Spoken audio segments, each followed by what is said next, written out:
I'm going to show you how I replaced the rudder servo in my FT012 boat with a very common and cheap SG-90 servo. These can be bought from AliExpress for about $1 or other online stores for a couple bucks. Hobby King sells the same identical servo called an HXT900. You can see the SG-90 servo is quite a bit smaller than the original rudder servo, but it's pretty easy to make it fit. The SG-90 has a lot of torque for its size, probably even more than the original servo. It turns in the same direction and uses the same connector and polarity as the original servo also.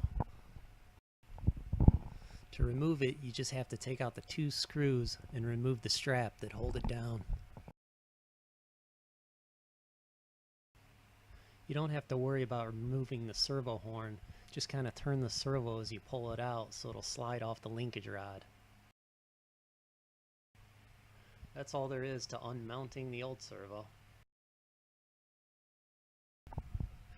Now all you got to do is disconnect it from the receiver. Fortunately, it's a waterproof receiver and just has a servo extension wire sticking out that the servo plugs into. You don't have to remove the receiver to plug the new servo in. The connector is probably tucked up under the lip of the hull and might be zip tied to other wires to keep it from falling onto the drive shaft. Okay, now to start mounting the SG-90.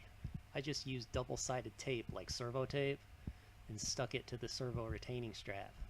The tabs on the servo are a little bit too thick to fit in the slot, so I had to shave off about 1 millimeter with a knife, but you only have to do it on the one side of the servo that has a wire coming from it, because the other tab's not going to reach the slot anyway.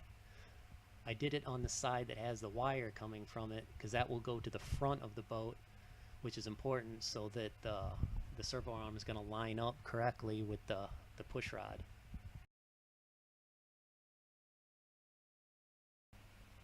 The double-sided tape should be more than enough to hold it in place, but since water might be sloshing around inside your boat, I also put some hot glue on both sides of the mounting tabs to make sure that it won't move around any.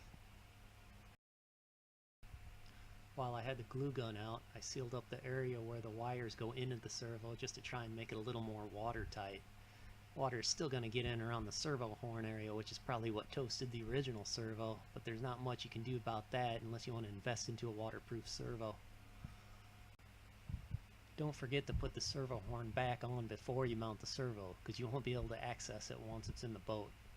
Notice I have the horn turned slightly clockwise instead of straight up. This was done on purpose, not only to line up with the linkage, but for some reason the rudder can turn more left than right, so it helps to use the full range of steering. The third hole out from the center is about where the linkage originally was, but I decided to go with the fourth hole to get a little bit more rudder throw. Now just to put the servo back in and put the two screws back in to finish mounting it, but you might want to make sure you took that extra servo wire up out of the way and put a zip tie on it to keep it from falling back down in the drive shaft where it might get all tore up.